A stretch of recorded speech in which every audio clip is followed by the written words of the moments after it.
Hi, I'm DuEwa Frazier, and you're listening to episode 23 of Nerdacity Podcast. And today, for this Focus Friday edition and also kicking off National Poetry Month, my guest is poet Curtis L. Crisler. He was born and raised in Gary, Indiana. Curtis received his BA degree in English with a minor in theater from Indiana University, Purdue University, Fort Wayne.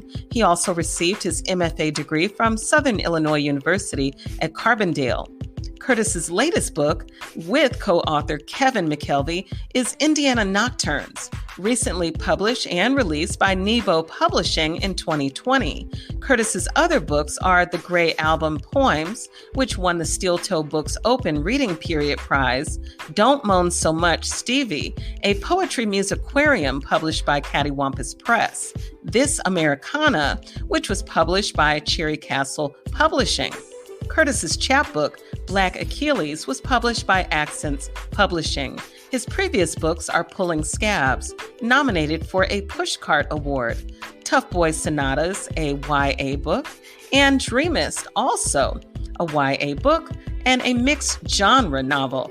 Other chapbooks are Wonderkind, nominated for a Pushcart, Soundtrack to Latchkey Boy, Spill, which won a Keyhole Chapbook Award, and Burnt Offering of a City, which won the Kathy Young Chapbook Award.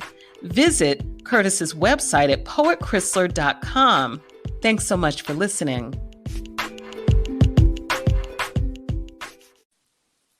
Hi, Curtis. Hi, DuEwa. How are you doing? I'm doing great, and you? Good. Thank you so much for joining me on the podcast here on Focus Friday.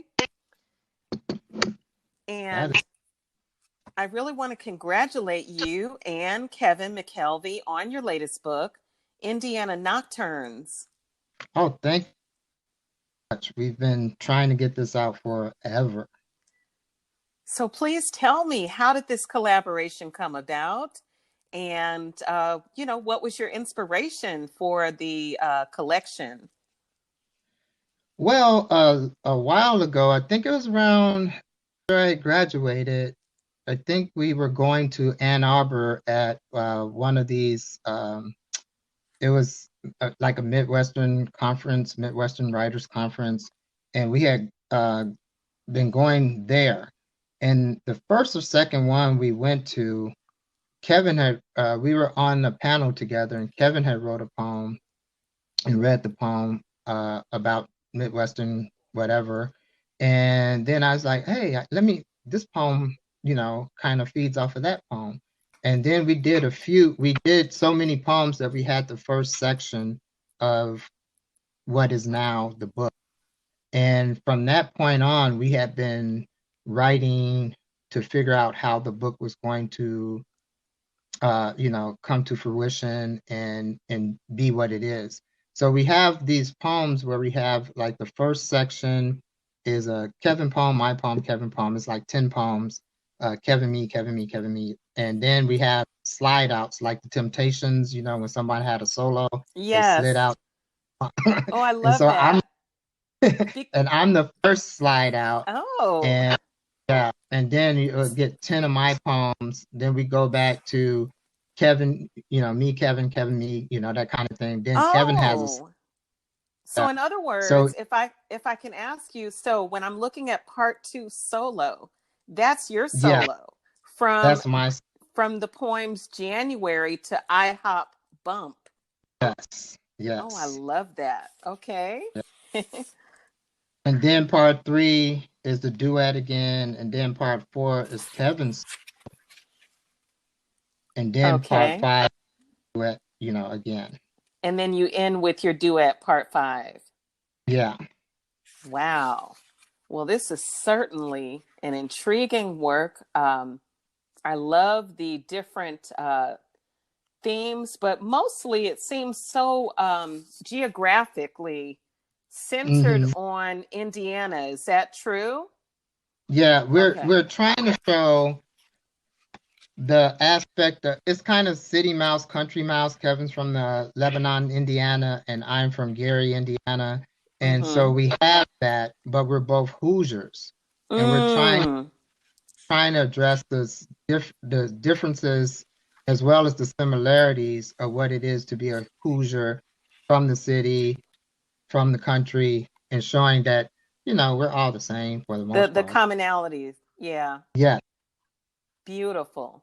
And I'd love to also ask you, while you were crafting this work, were you also editing and writing any fiction, or were you just more recently focused on this collection? I don't know how many books were published while we were writing this, because when we started, I think it was 2005. Right. And so it just got published last year. So wow. We had one place had looked at it, and we thought we were going to get published earlier. And I think that's around, I don't know when that may have been around 2010, somewhere like that. And then that fell through.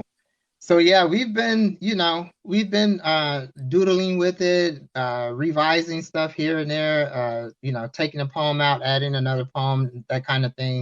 So yeah, it's been a long time coming. And Kevin just showed me that we had the Indiana Poet Laureate, Matthew,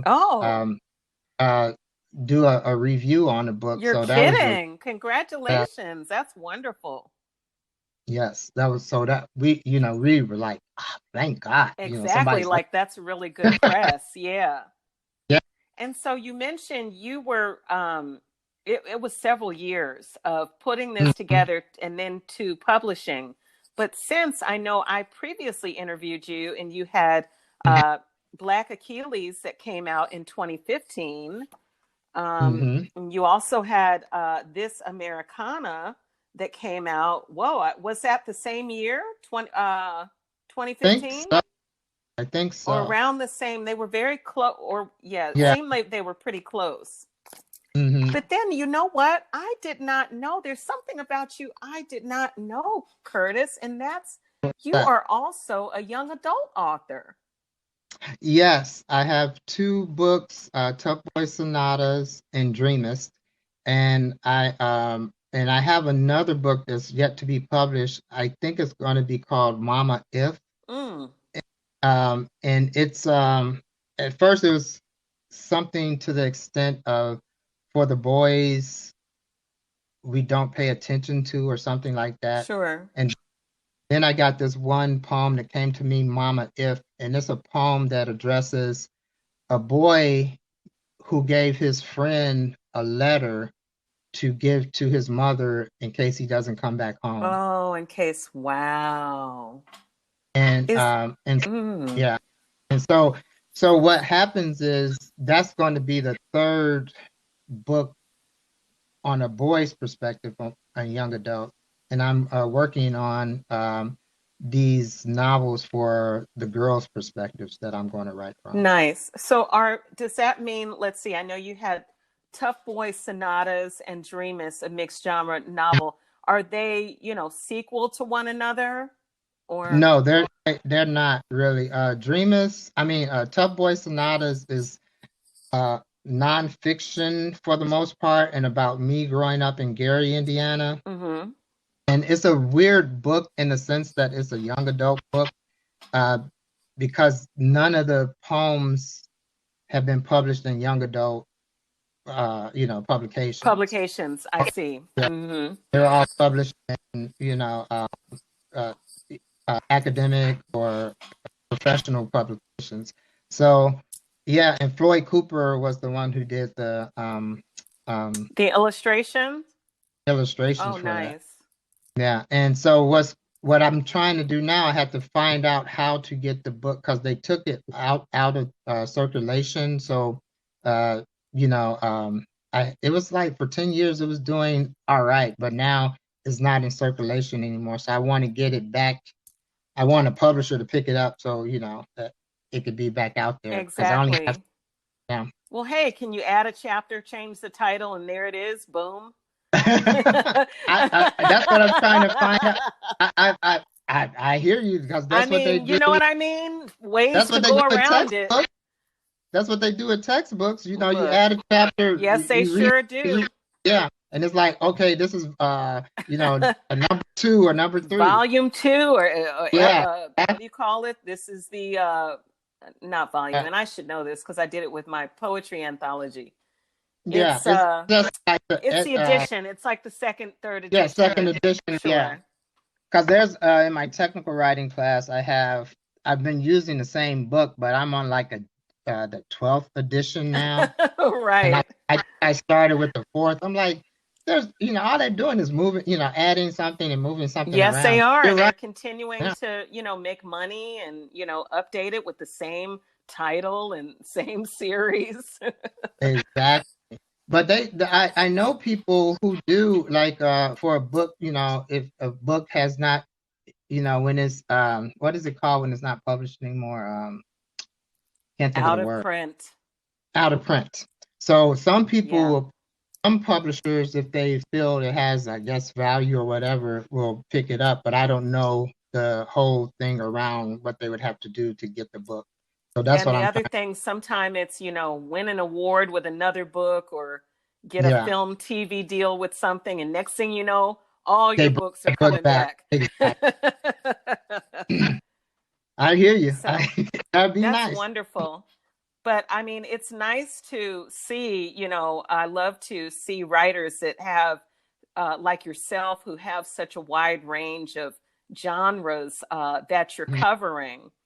It shows that you're a fearless writer. Do you feel that you are someone who, you go wherever your creativity takes you rather than being boxed in? Yeah, I feel that. And because after I wrote Tough Boy Sonatas, and I was and working with I was working with, I'm trying to get the book because and doing that, I was working with Steven Roxburgh. And so the stuff I would show him after that was always more sophisticated, too sophisticated for the young adult genre. So I was kind of fussing with that for a while until I found Dreamist. And what Dreamist is I feel I'm a dreamer and a realist. Same time, so it's like oxymoronic in a sense. Sure. Yeah. So and Malik, that's in the book, he is a very smart boy who lives in Chicago, and he gets this this chance to be, his chance to go to school because his friends know he's smart, and they get him to fill out this application to go to Caltech, and he has to go the summer of his senior year. And when he gets there, he opens up a photo album that's in there, and his photo album is just full of his family, his friends, and all that. And the way the book is put together is the narrative is of him and what he's doing, and then he writes poems to the pictures that he sees and stuff like that. So so it's a really interesting thing. But by the time he didn't know the book was in there, his mother and father and friends had it put in there. So it's not until he sees it does it bring back this flood of memories of Chicago and his friends and all the people he's missing. So wow. So it's and it's a uplifting book too, because he falls in love with this girl named Blue, and instead of staying there for the next year, he comes back. She's driving him back. She has a car, he doesn't.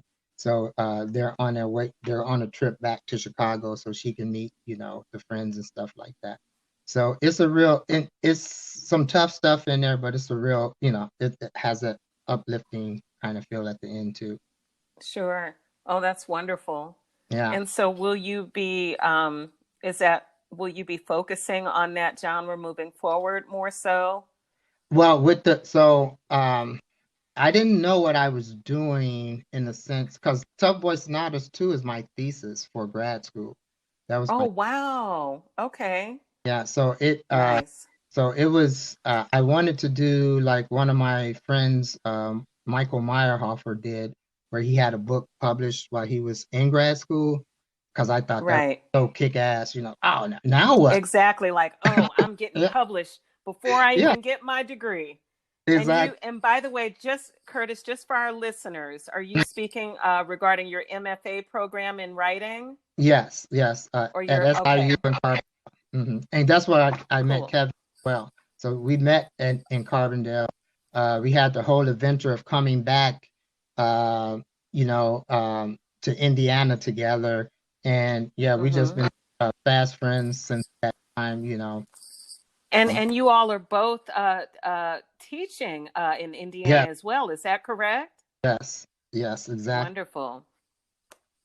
Oh, I wish I had a little writer friend that I could come up with. Isn't that interesting? That's like a whole story right there. Yeah, it is. And what's so crazy about SIU was that the program was kick ass. It was so tight because Allison was married to John Tribble, who recently passed away. Yes. R.I.P. to John. Yes. Rest in peace, my brother.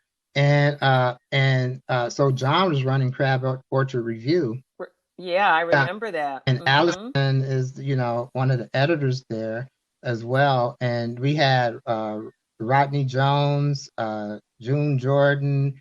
It was so many people that were there on the poetry side as well as the fiction side. I'm thinking of Brady and Mike Magnuson. Wow. And you're speaking in terms of faculty? Faculty, yeah. So it was like people were coming there for that faculty. And it was, I had this thing when I first got there. I was like, man, this isn't even a city. It doesn't have not a Barnes and Noble, but it doesn't have a Best Buy. A Starbucks. Yeah. It eventually got a Starbucks and a Best Buy now. Right. But it is a college town, kind of like sure. IU is in that sense. But the people that were coming there, the program is really effective. And I got to work with young people. They have a new school set up where you get to work with elementary school children and stuff like that. I was working with them and teaching them Kenneth Cox wishes, lies, and dreams, and we made our own book and stuff like that. So it was a really vibrant thing. And I met people like Adrian Matika was there. Oh, wow. Yeah. Ben Percy was there. These are some big names in literature now. In poetry. I know. Yeah. So, we have some really star-studded people coming out of there. Wow, that's amazing. Yeah, and it's so great. I mean, Curtis, you often hear about the debate of, okay, you're a writer, and maybe you're a writer who got a BFA in creative writing, in undergrad, and this whole debate on, do you need an MFA?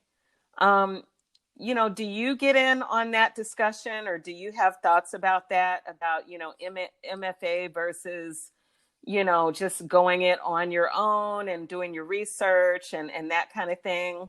I think it's going to be up to the person, in the sense that I kind of, at that time, fell into where I fell in. I knew I was a writer at that time, and I knew what I wanted to do because I was older. Kevin's younger than me. A lot of the people were younger than me when I went there. So, and they sat us down and told us, they got the poets and the fiction people together, and they said 1 or 2 of you will probably make it.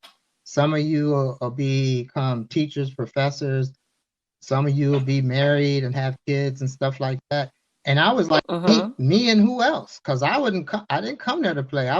I got into the game of publishing later in life than, because Allison's a year younger than me, I think. And I'm like, dang, everybody's younger. Wow, Curtis. Yeah. Looking at you, though, your photos, and even when you and Keisha and Tongo had that reading, I'm looking at you going, Curtis, he is straight out of undergrad. No, I'll actually be 56 this year. So it's you are. Yeah, Curtis, you're not supposed to tell people that. Oh, okay. I'm sorry.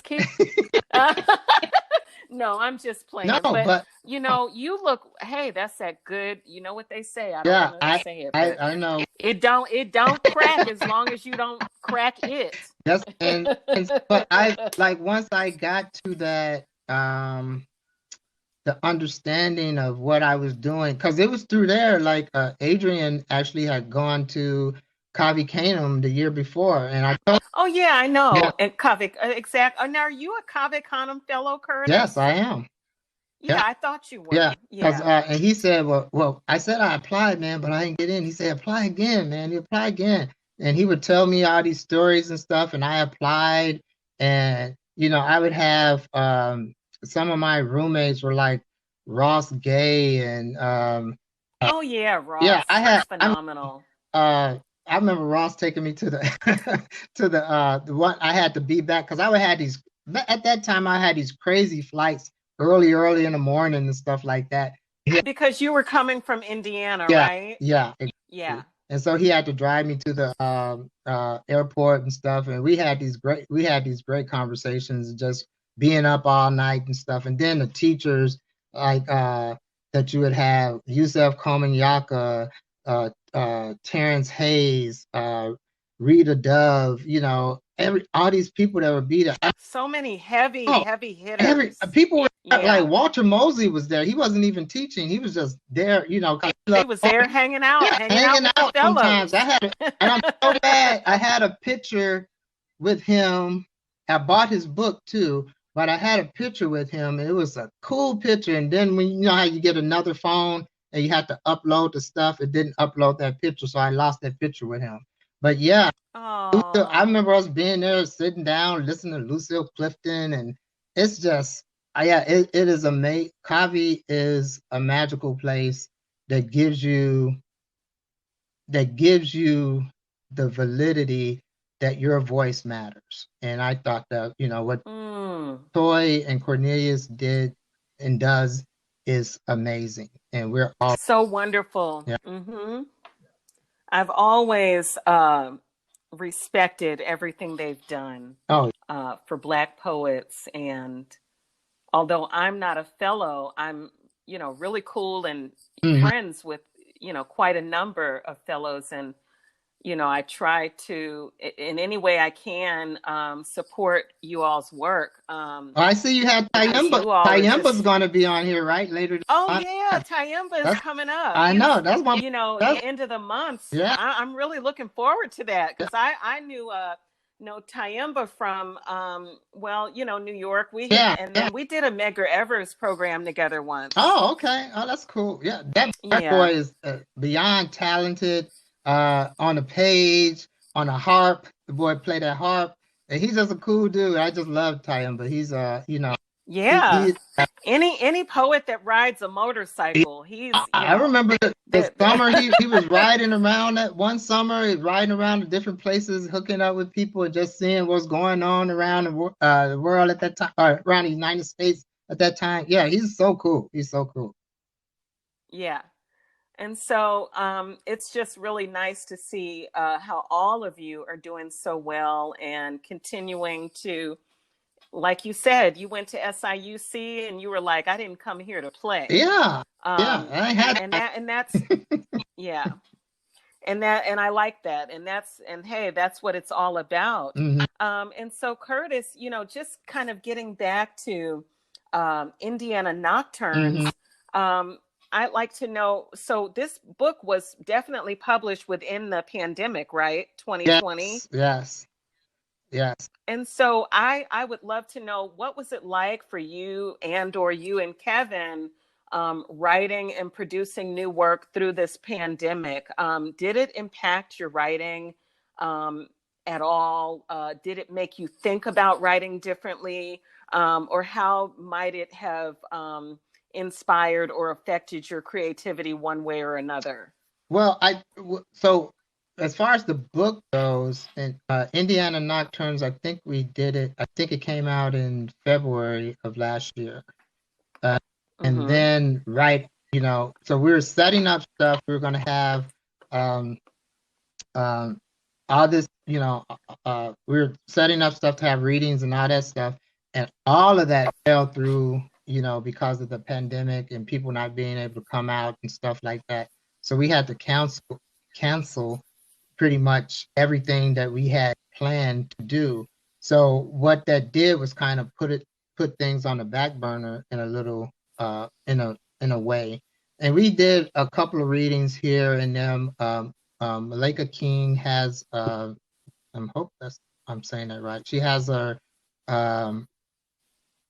Thursday. She was doing this thing through the pandemic as well, on people who had books that came out for the pandemic, and I think they were on Thursday nights, and she had Kevin and I on there, and to promote the book, where we were going to have it at one of the local bookstores here in Fort Wayne, and we didn't because we planned on it, but it fell through. So that was the hard thing, the sad. Sure. And so, but the writing that I've been writing since has been influenced by it, because, as they say, COVID has uncovered so many things about how we're living, right? And so, I've been writing these poems about isolation. I wrote a poem about depression. I wrote a poem about, Black Lives Matter. Now you have stuff with Asian Americans, all the discrepancy between the last administration and this administration, how things are privied out to states and cities, the aspect of truth versus a lie. What is truth? What is a lie? What is it that you believe? And then I've been coming up with this thing. When you know what the truth is, but yet you do not stand on the side of that truth, Wow. You have these people that that the election was not a fraud, yet and still you're perpetrating a fraud in that sense to try to get that base. Because if you're going to run for elections, things of that nature, you have to at least have a base, because the way Republican and Democratic are today, you can't function without the connection to that foundation of what you have as a base. And then you have to go out there and turn independence and the other side to your side to get to your side. So everyone's fighting for their bases, so to speak, and they're doing anything, like Malcolm said, by any means necessary. But it's like, it's wrong. You as a grown person, are you telling your children that this is right, or are you telling them this is right for me to do this so that you can live in this house with me? Curtis, the thing is, they don't believe that it's wrong. Yeah. I mean, there are people that they were saying it with their chest and believing it so much they climb and storm the Capitol building. I believe some people. I believe some people do believe that. I seriously do, but I believe some people are using this as a opportune an excuse, an opportunity. Yes, and they're getting in there, because now those ones getting caught, what they saying? Why didn't President give me a pardon? Why can't they give me? Who's gonna give me out? It's like, you the one up on Nancy Pelosi's desk kicking it up like Joe desk. So that's not the president. That's you. Right. That was you. And so, well, that's just and you're right about that. And there's some who believe it wholeheartedly, because maybe all they're listening to on the news organizations they were listening to, that's all they got. But now even those news organizations like Fox and all the other ones are, like, dude, hey, don't be coming here. They're putting out lawsuits for $1.6 million on the aspect of the voting machines and stuff like that. Now you can't say that. Now you have to debunk the lie, because it's like, hey, whoa, no, that's not what he said. That's not, they walk off the stage or something, but yeah. It's gotten so crazy. So all this stuff is what I'm saying has been part and parcel of what's been in the writing, kind of like what going back to some of the stuff on the one program we had with you where you hosted, and Tonga was talking about where we are as a people and stuff like that. All that stuff come out because of COVID. So a lot more of the writing is dealing with, that stuff, and hopefully with those issues, and hopefully getting I think the biggest part is just trying to get some civilized aspect that we can deal with on a daily basis to function, so that we're not just always in anger or depression or, that kind of downtroddenness. I don't think. True. I think. And Go ahead. mm-hmm. I was just going to say that makes me think about the word joy. Mm-hmm. Curtis, I've been reflecting more on how do you find joy in times like this? How do you experience it? How do you create it? How do you seek it? And I mean, that's a whole nother topic, but in other words, so we have that, what you just mentioned. And so then what is the other side? Exactly. And I find that to be an intriguing point for writing. Of course, a whole nother topic, but that's what you just kind of really kind of triggered that for me, that notion. Yeah. How do we then connect with our joy? And this is what I always think about, as bad as times are now, they've been worse. And so, oh, hell yeah, they've been worse. Exactly. We're not try living during. Exactly. We're not slaves. We're not, downtrodden to someone owning us, and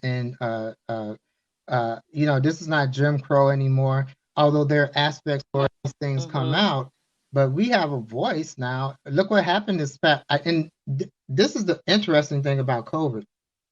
Black Lives Matter and all the protests that were happening last summer could not have happened without COVID. Because think about it. This was a time when people you can't go to work. You can't go to school. You can't do these things. So what are you doing? You're at home, and as this bubbles up, you don't have anywhere to go anyway. So now you're out in the street. Now you're, now it's like, right. So now it's been the perfect, and not in a positive way, but it's all of this has like met in the perfect storm. It's been a perfect storm towards that, a perfect storm towards just unveiling these things that, people have been talking about for years, be it Asian Americans, be it women, be it Black women, be it any type of women trying to make it in institutions, or any institution really, and Black Lives Matter, police brutality, good police versus bad police, all these kind of things. All that stuff is out there, and people, I just think, it's hard to see how people deal with this on a daily basis. It's interesting because when we were first getting into it and we're going into it slowly, look at how we were treating the healthcare workers and the people that were so-called essential workers. Now look at we're on, like, we're further down the line. It's like, I don't care. It's not like we're out there banging our pots and pans anymore. We're not having these impromptu car situations where cars go around in circles and park and blow horns for them when they're on breaks and stuff like that. Now it's like, I want to go to the beach. I want to get on a plane. I want to do this. And it's like, right. Yeah. I think people are going kind of stir crazy. And that's probably an understatement. To get back to whatever was considered normalcy. Which will never, I saw something and someone said, why would we want to go back to that? Let's go back and get something where we can prosper from, because even if COVID has unveiled all this, and that's what it was before, we need to go beyond that, Exactly. To creating, in other words, a new existence. In other words, instead of saying, oh, let's go back to normal, but even saying back to normal is saying, oh, you want to regress. Exactly. and with the women's rights, people of color's rights, children's rights, all these kind of different things, essential workers, all the stuff that's happening right now. We have some real stuff we have to figure out and deal with on a daily basis. I just look at teachers and how important teachers have become in this last year, because parents, although a lot of people are doing homeschooling now because they feel they can't get what they need from, because, for whatever reason. Sure. Parents now see, parents, administrators, other people now see, wow, even if you were just having your kid go to school for 7-8 hours, that was 7-8 hours where you could work or do something else, and now you can't even do that. So if teachers were just babysitting, that's an important thing. But now you talk about the education and the aspect of what happens to the child mentally, and what's what they're not getting on. Yes, it's great that we can do stuff online, just like we're talking on the phone right now, which is really cool. Technology is great, but we are social creatures, and we want, even though we might say how much we hate school and all that, we still like to be at school. We still like to have lunch with our friends, sit out on the park or on a bench with our friends, be in the grass, having a picnic, or just looking at other people and whatever we're doing, as well as learning. But you can't do that. You can't even do that now. Right. You're definitely speaking to the social value of, kids and even college students being able to meet amongst their peers and learn amongst their peers and interact with their teachers in a more real versus virtual way. Yeah. And I guess there's a lot of opinions on both sides, because of the pandemic. Yeah. And that was and so, Curtis. Well, I was just going to say, with all of that said, so what is the poet's place in society right now? And that's whatever you think. I'd like to know your reflection on what is the poet's place right now. I think the poet's place is to address the truth and revel in addressing us through our eyes. For example, I felt that I was in a position to be able to do face-to-face classes, and two reasons. One is I was in a situation where I had to another class was added that I had to take, so I would have been doing 4 classes online instead of the 3 that I usually do. I usually do a 3-3, and I was like, oh my goodness, I don't think I can be online for 4 hours. That was one of the things. But then the other thing, in last spring, when it was halfway through where we went to online, the kids were done by the time, just that halfway, last half of doing it, they were like done. And so I knew a lot of them wanted to be in class. So me being there gave them the opportunity to be at class, because we had this thing where you could pick like 3 or 4 or 5 different, you can be face-to-face, you can do a hybrid, you can do online, you can do different things. And so we had to choose which one we wanted to do. And I chose face-to-face. And for the majority, and they have the parameters set up there, and we have mask on and all that. And we even have a screen we can pull out, and, we can take our mask off and be in back of the screen, so we wouldn't, for the most part, it's worked. I would say 85-90%. It's been great. There's been a few people who've had issues, but it wasn't because of school. It was because of at home and other things, having a situation with their parents or something like that. And I'm glad I've done it. I told in the fall, I was like, you know what? We'll always remember each other because of what we're going through right now. This has never happened, and this is crazy.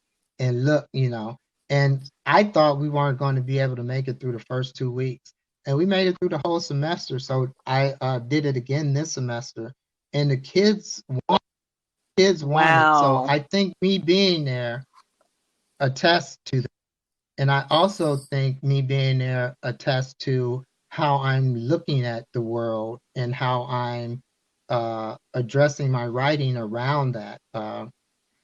It's been so it's just a weird it's just weird.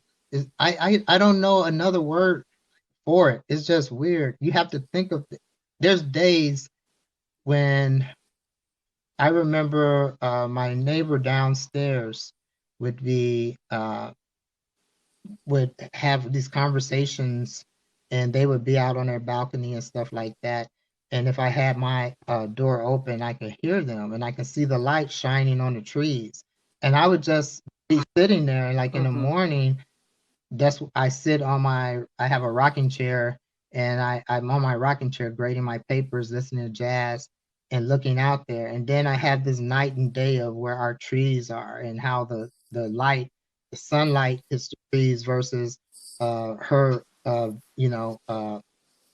her light from her balcony does.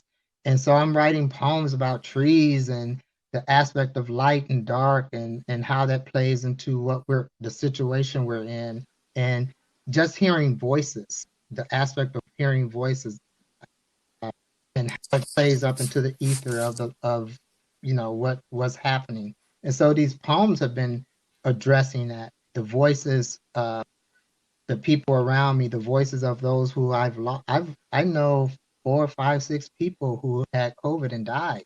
So the Wow. people. I'm so sorry to hear yes, that. I am. I'm sorry for anyone who has to go through that. It's not. It's just amazing when people say it doesn't exist, and it's like, how can you tell somebody that their reality doesn't exist? It's just crazy. So yeah. So as a poet, those are the things I'm dealing with, detailing, chronicling, and my writings and stuff like right now.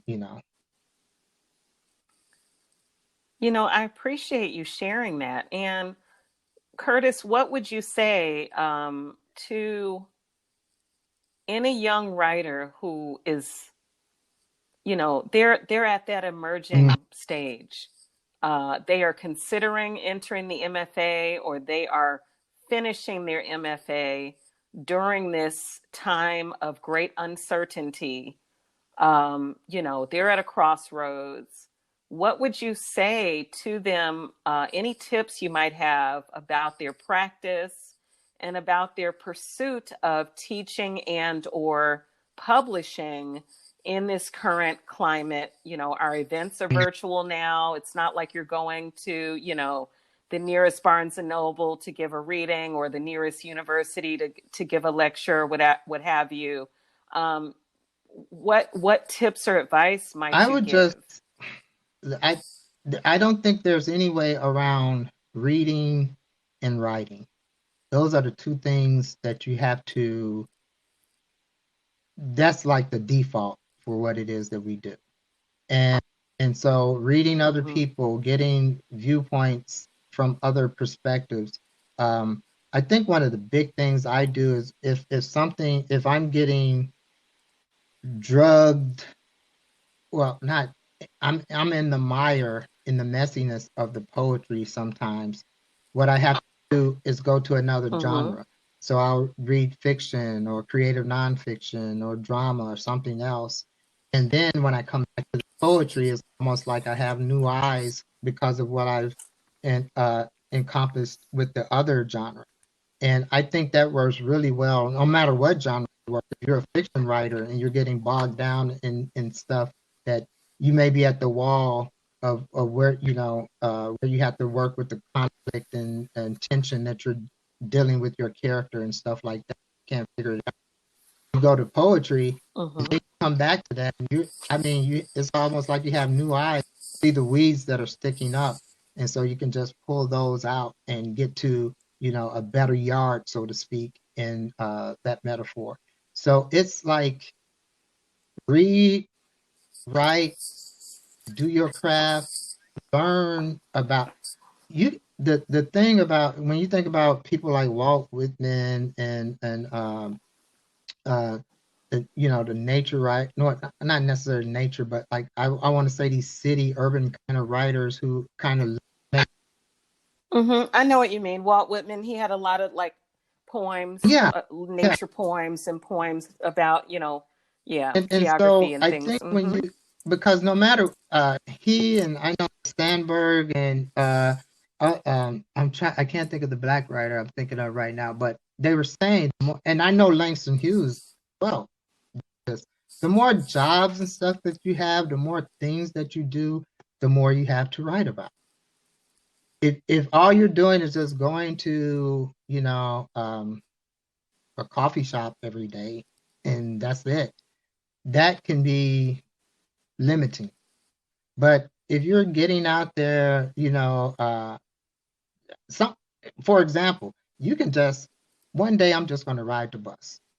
Just get on the bus and ride the bus for a couple of hours and watch and look and see. And what's going to happen is you're going to learn about the world around you.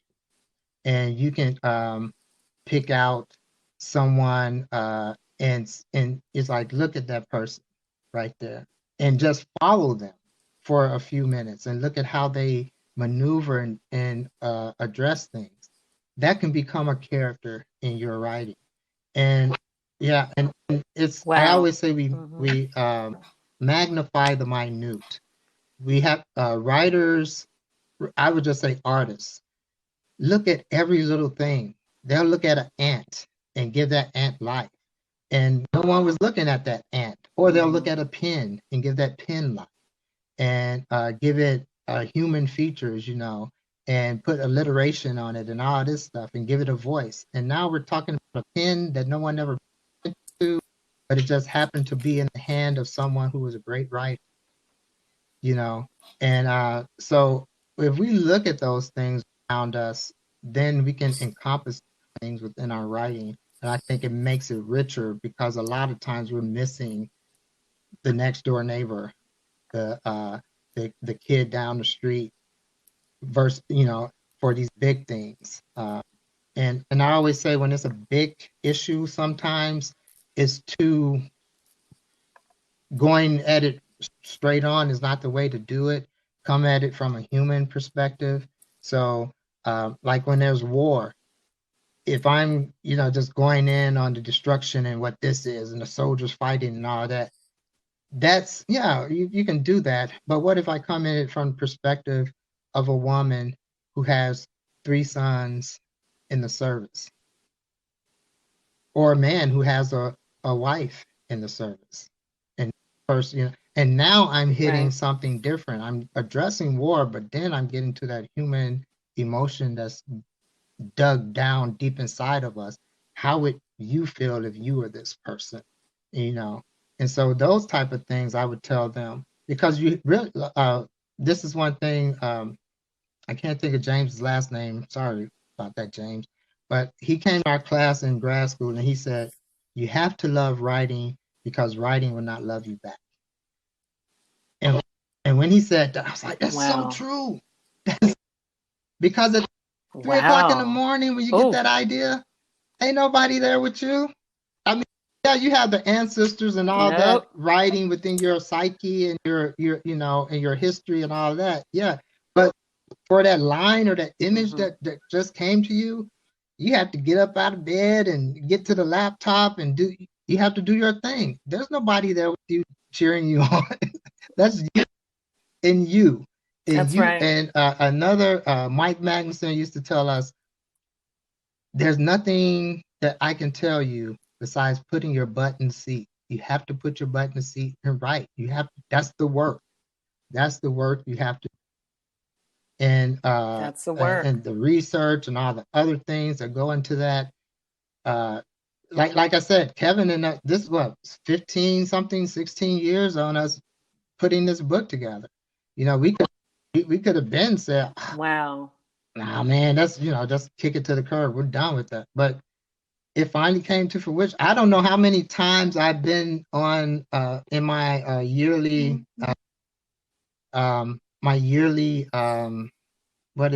report that I've mentioned Kevin throughout these years that we're writing a book. We finished the book and we were putting it out, and it went to this press.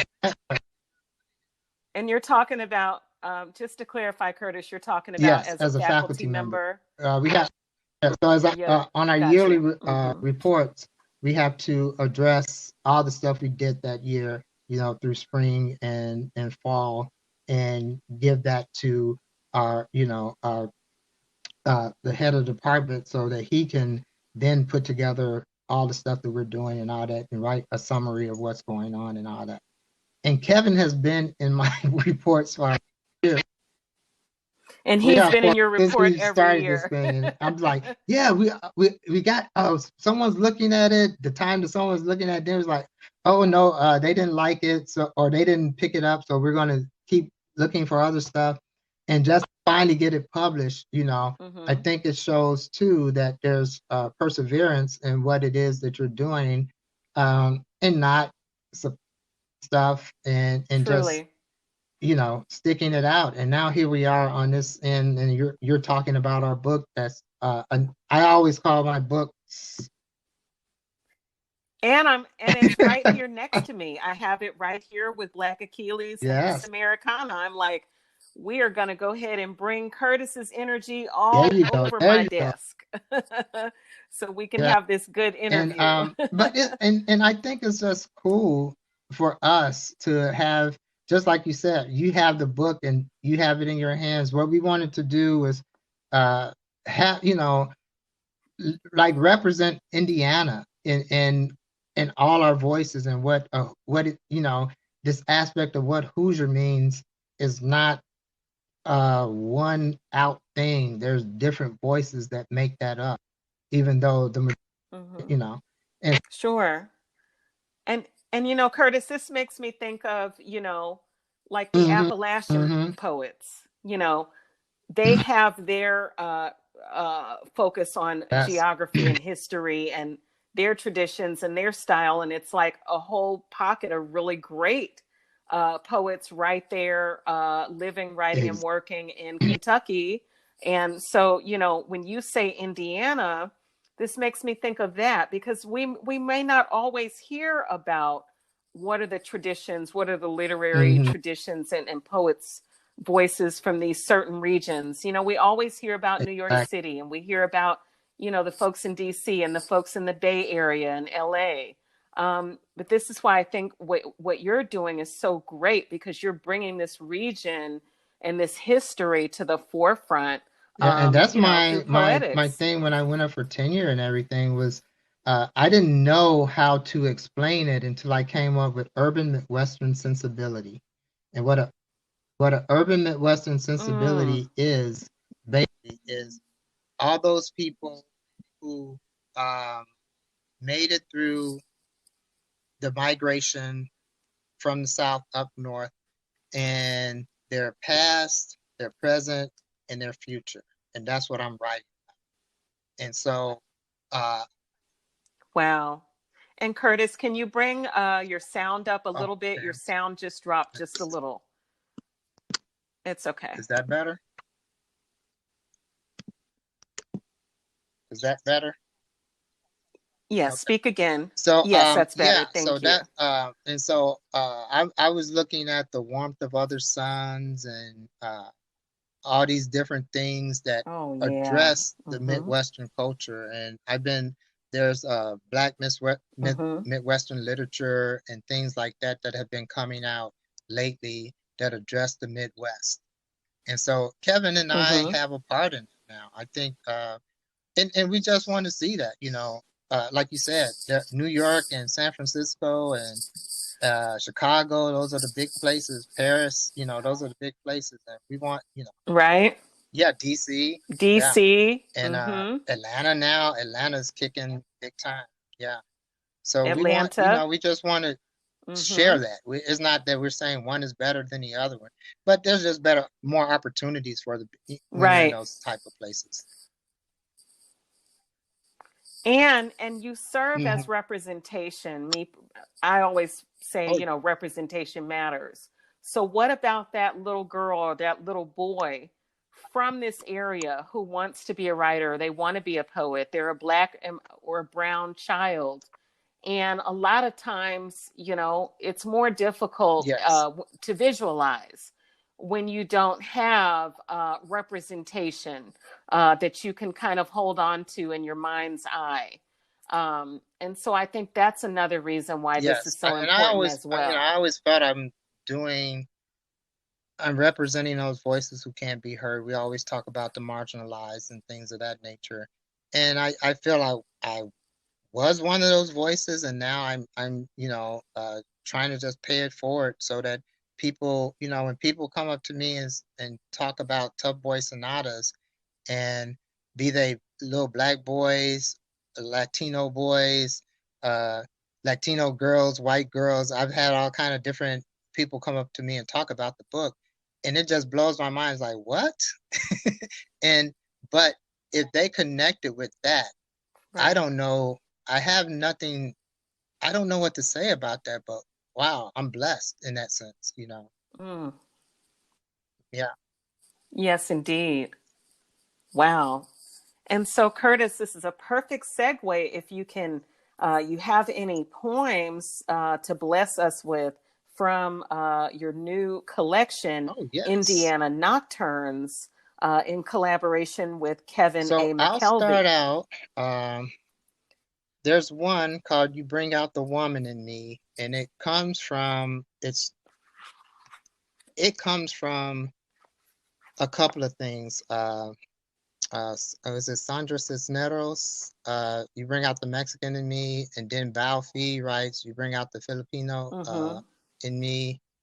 And then I had my class do this thing where instead of doing identity, I switched genres. So I had the males address genre with females and vice versa.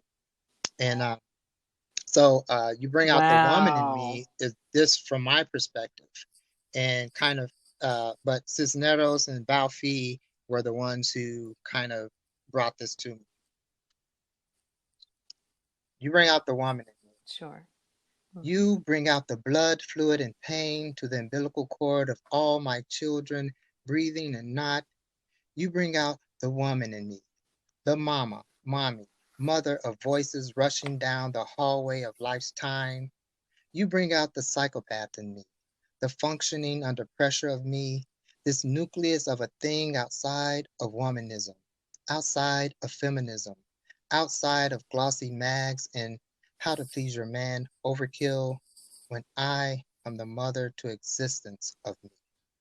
You bring out the man eater, the man hater, the frustrator, the rejuvenator of me. I am nothing but the everything of anything in the immediacy of a second in me. You bring out how I figured out the hot, hot, hot in me, the cold, cold, cold to breathing, that if you don't get out of my face in the next minute of me, so I can implode from the kernel of a popcorn seed into a butterfly. You bring out the Queen Latifah in me, the ladies first, the June Jordan in me, the Carolyn M. Rogers in me, the light-skinned girl born in Gary in me. You bring out the maternal key in me. You are the face in the mirror in me, the bump, bump, bump in my chest that bumps. You bring out the terrifying in me and sit it down like an ohm. You bring out the beautiful fangs in me. I am running through the streets, a car on fire, and I am breathing in all the pollution of the city, changing it into planetary bodies. You reveal the surgical bikini scar of me, the botched tattoo nightmare of some other name on me, because you own words, the placenta of every kernel of knowledge I need, and you, click, click, pow. Wow. Curtis, this has to be my favorite of yours in this collection. I mean, the visuals in this, the historical references, the black woman speak. If you don't get out of my face, Oh, I mean, I mom, could that's just like that's feel mama right that. there. That's mama right there, boy. And then back in the day when you had, you always you knew you can get something when they on the phone, because You only had that one phone. Oh, Yes, yeah, because they yes. just want you to get out their face, right? So Okay, I'm going to cool, read Curtis. So what's January, next? and this is dedicated to Ruby. I remember when I heard Ozzie Davis died, and the first thing that hit my mind, and I Mm-hmm. think I actually said it. I don't know if I did or not, but I was like Ruby, and but because they've been together Yep. forever. I don't, going back to Raising in the Sun and now, you just on screen or in Spike Lee movies Mm-hmm. or whatever, activism they do and all that. So yeah, and I think she was doing a movie uh, when she found out, if I remember correct. So this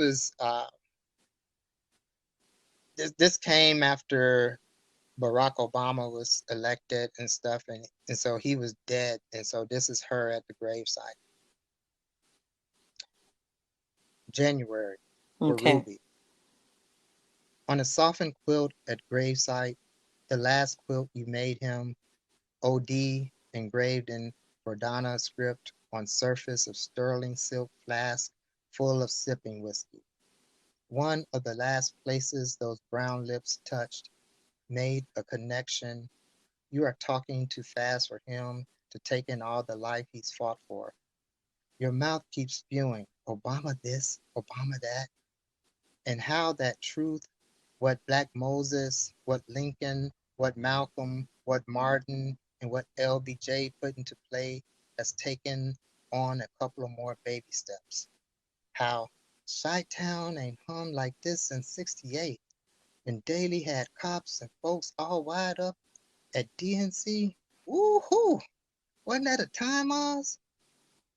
A cold whistle slices air, its wind fingers with your coat's hem making rivulets, small dents and creases, in a way how rivers are made from small inlets that bloom into a mass.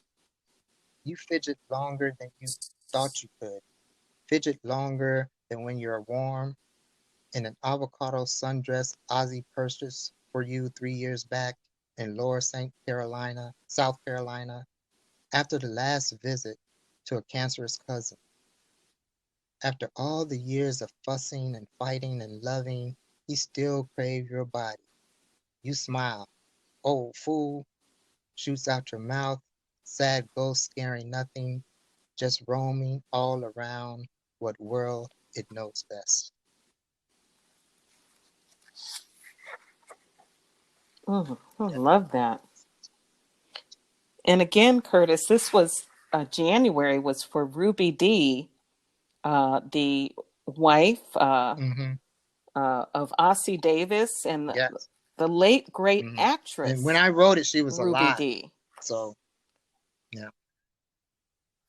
Yeah. Mm-hmm. Wonderful. And so, do you Yes, have I'm going another to one that you'd like to this is share? on page 80. It's called Sleeper Cells. A Father Implants Life Maps. Okay. And it's for Dwayne and Roger, and that's Dwayne Betts.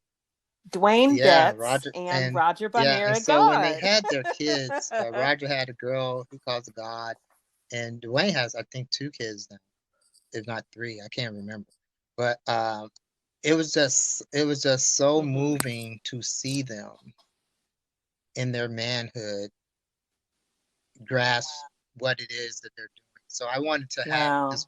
I wrote this poem. It's almost like a letter to their kids in a sense. Sleeper cells. A Wow. father implants life maps. When most men bend crooked like rivers, and every chest hair reminds you of your uncle, the grunts, your grandpapa, you mesmerize at your father like he the sweet crumb of cornbread trapped in his own black beard. You don't wonder. You are too young to tag all the wins and losses, the many daddies dropping, dropping, dropping. These moments vesperize, jumping crystals before halogen car lamps. How you are now, no more a twinkle, an inkling, real motion gaining forward balance with each wobbly step. Dad's rich with smiles. You are in his optics, measuring his future. His tunnel vision enlarges, replete with glad tensions of gives and takes, tensions of planet bluebells and lullabies growing into tomorrow things. He does this grooming, this watering with tears, this talking. So his child moves beyond semi-precious, becomes valued minerals exploding in the earth, rich with runoff, grows to outlaw the jaded of world's dubiousness. You, child, are neo-tsunami, the cockabur within hot verbs against stasis, the moon's electric bill receipt. He has prepared you for next Saturday's rebellion. Touch your face in photo album is each and every relief. Oh, absolutely beautiful. Just really. And what form is this? Is by the No, way, is this is a particular it's just form? couplets, and it's not heroic couplets in that sense either. It's just Okay. couplets. Usually the form for me tends to dictate what it wants to be. I'll play around with it sometimes, but sometimes it comes out how it comes out. And sometimes I'll move it around and play with it. Right. But this one was pretty, I might have had it in like a as a quartet, not quartets, but 4 lines. Yeah. I know what you mean. And In fours in the I think I had it, and then I just I yeah. broke it down into couplets. I thought couplets were. I don't know if I was thinking. I think about it now. Like father and child. Well, the way you read it, it feels the rhythm. It feels very even, and it allows you to really take in visually. It allows you to kind of rest more on each, moment, each thought, and each, this is like Yes, you I feel wanted the that. heart Yeah, in this poem. it's like how do you get a? Because I always say a poem is like a child. You're washing dishes, like the old times. You're not putting in a dishwasher. You're washing dishes, or you're cooking, and a child comes up to you and pulls on your shirt or your dress or whatever. And what do you do? Do you just yell at them? Do you talk down to them? Or do you get down to their level? It's like, what's wrong? What is it? And they want you to listen. And that's what a poem is. A poem wants you to get down to its level and hear it and take it in. And that's what I felt this was doing for hopefully the kids when they get you only see your parents as your parents. You don't see that they were other things before you came into their lives. But I think this kind of exactly gets to that kernel of what these two men are doing for their kids and what they want for the kids. And so, what was what were the reactions from Dwayne and Roger to this poem? I remember Dwayne. I mean, I think he just was like, yeah, when I first let him see it. I can't remember what Roger said. I think he was just like hit me up with some hearts and some love and stuff like that. But yeah, that was before it was that's nice. That's real nice. Book. Yeah. I think I just showed it to I had showed it to them, but I don't think they know it's in the book. Yeah. Well, they know now. Thank you for that. Yeah. Yes, for sure. And so, Curtis, I'd love to ask you, where can we pick up a copy of Indiana Nocturnes at this time? And how can we best support you can go your to Poet Crisler, one word.com. That's my website, Poet Crisler. That's Poet, Poet, and Crisler, CRISLER.com. and you can connect to it there. You can also find it at NeboPublishing.com. And Kevin and I, Kevin has a Facebook page as well, and you can find it on Facebook. And I think through there you can possibly get one of our signatures on it.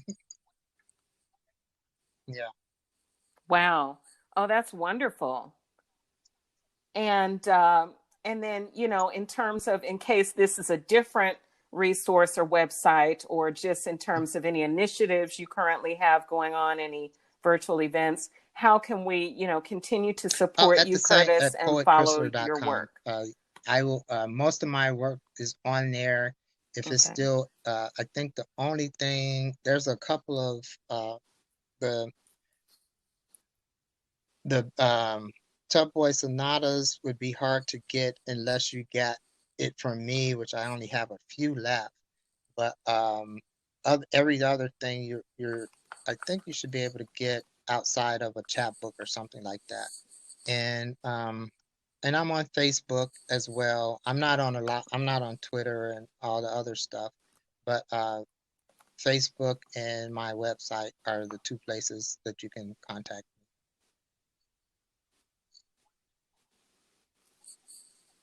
me. Wonderful. Well, thank you so much, Curtis. I've really enjoyed speaking with you. And again, congratulations on your latest work, Indiana Nocturnes, with also Kevin A. McKelvey.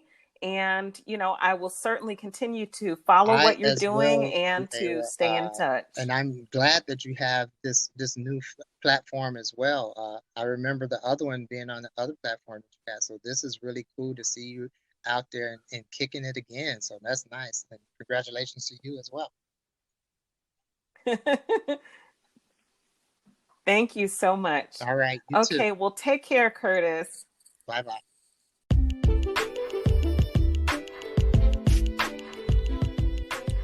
And you were just listening to episode 23 of Nerdacity Podcast, featuring my guest, Curtis L. Crisler, kicking off National Poetry Month with me. Curtis's latest book is Indiana Nocturnes, with his co-author, Kevin A. McKelvey. Visit his website at poetcrisler.com and also indiananocturnes.org for more information on Curtis's new book. I hope you'll follow Nerdacity Podcast on Instagram at Nerdacity Podcast. Also, tweet me about this episode and follow on Twitter at NerdacityPod1. If you've been enjoying these episodes, consider supporting future episodes by visiting anchor.fm/DuEwa-Frazier/support or sending your small donation to paypal.me/DuEwaWorld. Visit my artist, author, and consulting website at DuEwaWorld.com. Thanks so much for listening. Take care.